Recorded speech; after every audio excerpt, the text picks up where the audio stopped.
मन्नू अपनी जेब से फूलों की माला निकालकर अपने पिता की तस्वीर पर चढ़ाने लगता है कि तभी छवि आकर उसका हाथ पकड़ लेती है। तेरा दिमाग खराब हो गया? वो पापा है तेरे। पापा है नहीं, पापा थे। तभी उनके दरवाजे पर दस्तक होती है। मन्नू जाकर दरवाजा खोल देता है। हाँ जी। सरपंच जी ने पंचायत रखवाई है और आपको भी बुलाया।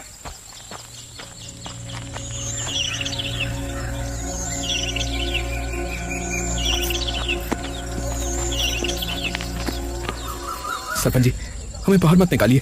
आप लोगों का जो भी कर्जा है वो मैं उतार दूंगा। वो तो उतारना ही होगा, और अगर नहीं उतार सकते तो अभी के अभी गांव से बाहर निकल जाओ। और गांव में तभी कदम रखना जब तुम्हारे पास हमारा कर्जा उतारने के पैसे आ जाएं। ऐसा मत कीजिए, हम दोनों कहाँ जाएंगे? उसका मुझे नहीं पता। इन लोगों के पास भी इतना पैसा नहीं था, लेकिन फिर भी उन्होंने तुम्हारे पति पर भरोसा करके उसे पैसे दिए, और बदले में उसने क्या किया है? उसने क्या किया? पैसे लेके भाग गया। तो अभी के अभी तुम भी गांव से बाहर निकल जाओ। मन्नू और छवि बिना कुछ कहे चुपचाप वहाँ से चले जाते हैं और घर जाकर अपना सारा सामान बांधकर अपना घर छोड़कर निकल जाते हैं।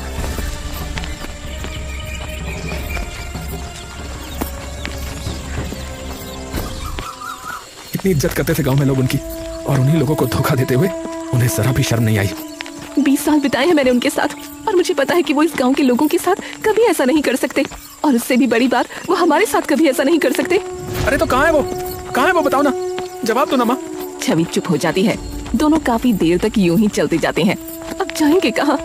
रात भी होने वाली है और भूख भी बहुत लगी है। एक काम करते हैं, जंगल जाकर कुछ खाने के लिए ढूंढते हैं। क्या पता वहाँ कुछ मिल जाए खाने को। सही कहा। छवि और मन्नू खाने की तलाश में चलते चलते जंगल की काफी गहराई में पहुंच जाते हैं, और देखते ही देखते अब दिन भी ढलने लगता है।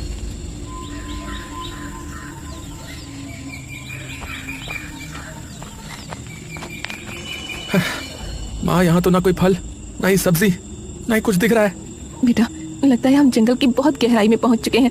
अब तो मुझे डर भी लग रहा है। अरे चिंता मत करो माँ, मैं हूं ना। तभी अचानक पीछे से किसी की गूंजती हुई आवाज मन्नू और छवि के कानों में पड़ती है। कौन हो तुम दोनों? टिम्बा की ऐसी सख्त आवाज सुनकर मन्नू और छवि वहीं जम से जाते हैं। मैंने पूछा तुम दोनों कौन हो और यहाँ क्या कर रहे हो? मन्नू और छवि हिम्मत करके पीछे की ओर घूमते हैं, और जैसे ही वो पीछे मुड़ते हैं उन्हें दिखता है कि उनके सामने 2 लोग खड़े हैं जिनकी वेशभूषा एकदम अलग है। देखिए हम भूखे हैं, तो हम बस खाने की तलाश में यहाँ पहुँचे। तभी वो दोनों लोग एक दूसरे की ओर देखते हैं। अच्छा, आप लोग भूखे हो? जी, ये मेरी माँ है, और हम दोनों ने सुबह से कुछ नहीं खाया। हम दोनों तो कब से जंगल में भटक रहे हैं, खाने की तलाश में। अच्छा, तो ऐसा बोलते ना, आइए हमारे साथ। ये सुनकर मन्नू और छवि के चेहरे पर कुछ शिकन सी आ जाती है। देखिए, आप लोग डरिए मत, हम लोग वेदा कबीले के लोग हैं। आपने हमारे वेदा कबीले का नाम वैसे भी सुना ही होगा, और भूखों को खाना खिलाना तो हमारे कबीले का सबसे बड़ा नियम है। तो आप बेझिझक हमारे साथ आ सकते हैं। टिम्बा मन्नू और छवि को अपने साथ घर ले जाता है। आप बैठिए, मैं कुछ देर में खाना तैयार कर देता हूँ। थोड़ी देर में ही टिम्बा खाना तैयार कर मन्नू और छवि के सामने परोस देता है। खाने की महक सूंघकर मन्नू और छवि की भूख 2 गुनी हो जाती है।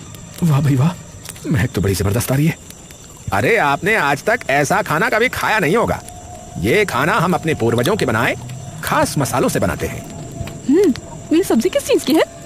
ये है बैंगन और टमाटर की चटनी। छवि और मन्नू जैसे ही वो चटनी चखते हैं तभी उनकी जुबान झनझना उठती है।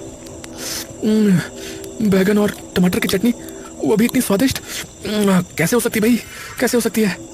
मैंने कहा था ना, और हमारे कबीले का आलू भात तो सबसे ज्यादा स्वादिष्ट है। मन्नू और छवि खुश होकर वो खाना खाने लगते हैं। थोड़ी देर बाद, वैसे आप लोग सुबह से भूखे घूम क्यों रहे हैं, और आपका घर कहाँ है? मन्नू और छवि दुख भरी नजरों से एक दूसरे की तरफ देखते हैं।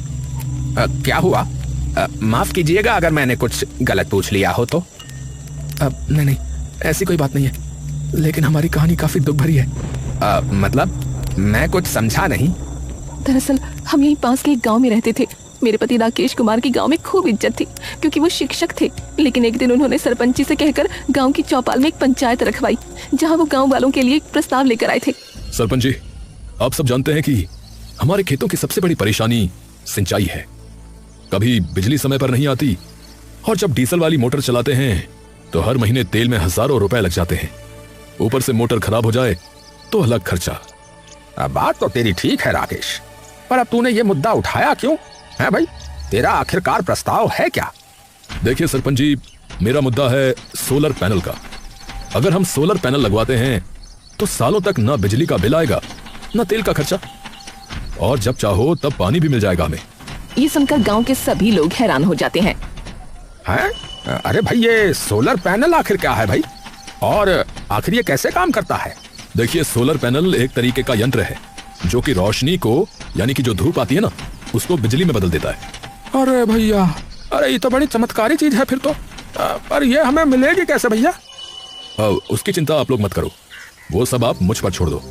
लेकिन इस आधुनिक सुविधा के लिए थोड़ा पैसा लगेगा, जिसमें सभी गांव वालों को मेरी मदद करनी पड़ेगी, और इसीलिए मैंने अभी पंचायत को इकट्ठा किया है।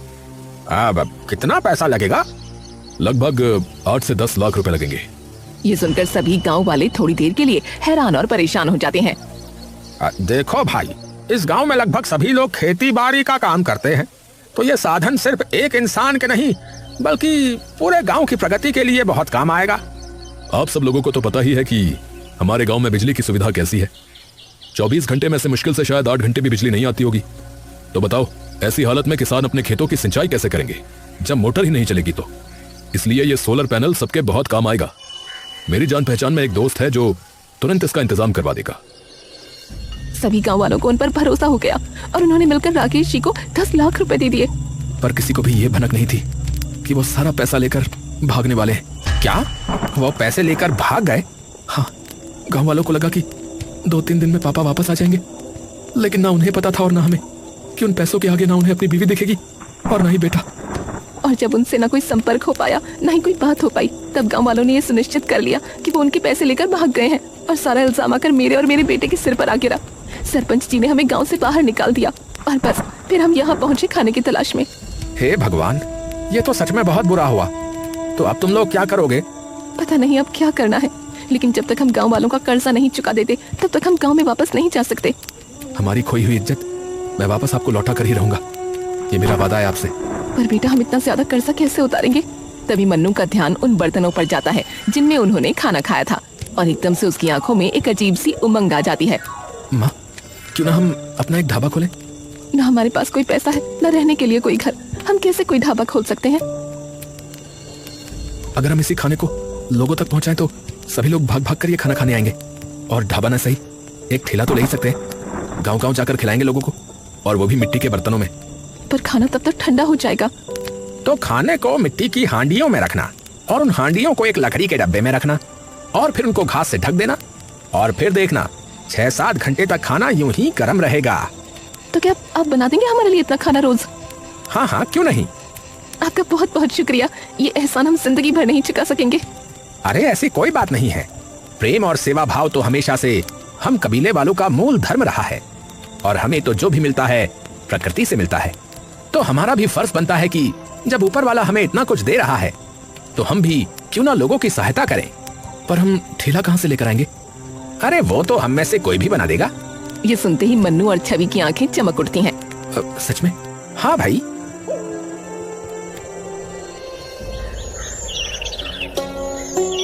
कुछ ही दिनों में टिम्बा उनके लिए ठेला बनाकर तैयार कर देता है।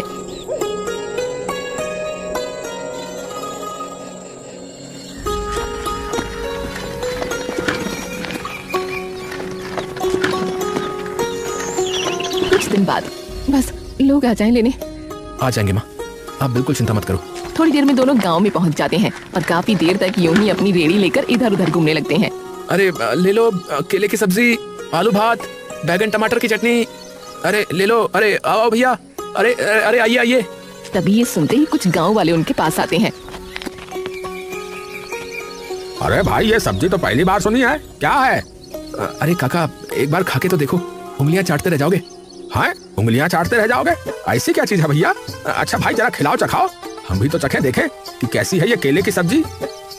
और मुझे जरा वो आलू भात चखाना, जरा देखते हैं कैसा है। रोटी वगैरह नहीं है क्या इसके साथ? नहीं काका, अभी रोटी तो नहीं है, पर हाँ बहुत जल्दी रोटी बनाना भी शुरू कर देंगे। मन्नू उनके लिए आलू भात कटोरी में डालकर दे देता है। और जैसे ही वो लोग आलू भात चखते हैं तभी उनकी आंखें एकदम से बड़ी हो जाती हैं। अरे भाई क्या जादू बना दिया। ये इतनी स्वादिष्ट सब्जी तो मैंने अपनी जिंदगी में नहीं खाई। अरे भाई वाह वाह, मजा ही आ गया भैया इस केले की सब्जी में से तो। आहा, ये तो बिना रोटी के भी खूब स्वादिष्ट लग रही है भैया। भाई मेरे घर के लिए भी बात देना भैया, जरा 4 कटोरी। मेरी भी भैया, मेरी भी। मन्नू उनकी सब्जियां मिट्टी की कटोरियों में डालकर उन्हें ऊपर से केले के पत्तों में बांध कर दे देता है। अरे वाह, तुम तो बिल्कुल सारी चीजें एकदम प्राकृतिक तरीके से देते हो। बिल्कुल काका। तो कैसा रहा पहला दिन? अब इतनी बिक्री तो नहीं हुई जितनी सोची थी, पर हाँ, आपके हाथों का बना खाना जिसने भी खाया वो उंगलियां चाटता रह गया। कोई बात नहीं बेटा, आज तो पहला दिन था ना, धीरे धीरे करके भगवान की दया से बढ़िया चल जाएगा काम। अगले दिन एक और बार फिर मन्नू और छवि अपना ठेला लेकर उसी गांव में पहुंचे। लेकिन अब की बार जैसे ही लोगों ने उनका ठेला देखा तो उनके आसपास काफी सारी भीड़ जमा हो गई। अरे भाई, हम तो तुम्हारा इंतजार कर रहे थे कब से, हैं कि आओगे। अब भैया जब से तुम्हारे हाथों की बनी सब्जी खाई है मैं तो भूल ही नहीं पाया भैया उसका स्वाद। तो भाई ऐसा है कि मेरे लिए तो भैया आलू भात की पूरी हांडी कर दो भैया। हाँ अरे बहन जी, आपके हाथों में तो जादू लगता है। मैं तो कल अपने पति पर गुस्सा हो गई कि इतने से क्यों लाए, तो मेरी भी एक पूरी हांडी कर देना। हाँ धन्यवाद बहन जी, पर मैंने ये नहीं बनाया, किसी और ने बनाया है। ये पेदा कबीले वालों का पुश्तैनी खाना है। अरे वाह। और देखते ही देखते यूं ही शाम होने से पहले पहले मन्नू और छवि के ठेले से सारा खाना खत्म हो जाता है।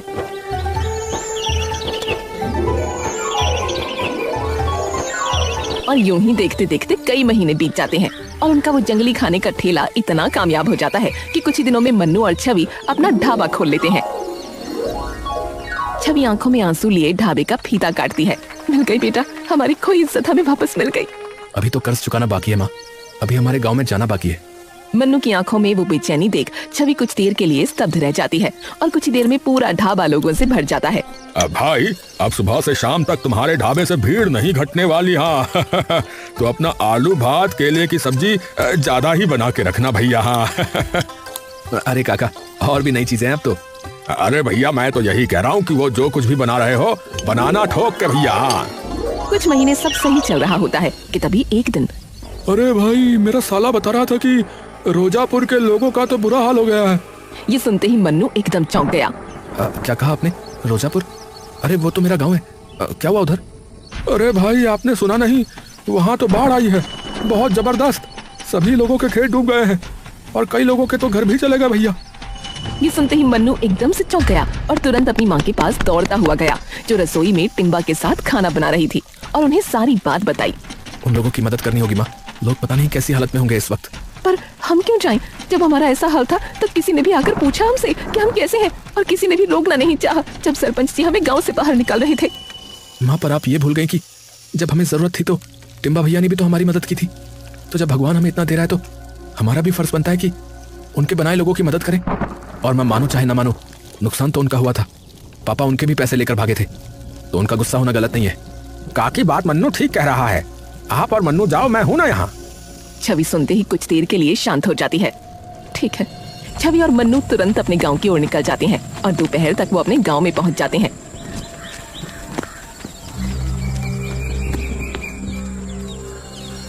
और जैसे ही वो दोनों वहां पहुंचकर अपने गांव का हाल देखते हैं तो दोनों कुछ देर के लिए एकदम स्तब्ध रह जाते हैं।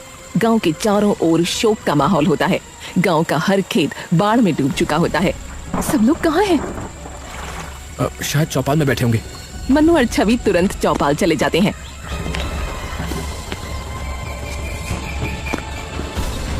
और जाकर देखते हैं पूरा गांव चौपाल पर इकट्ठा हो रखा है। उन दोनों को देखते ही सरपंच का खून खौल उठता है। तुम दोनों क्यों आए हो यहाँ?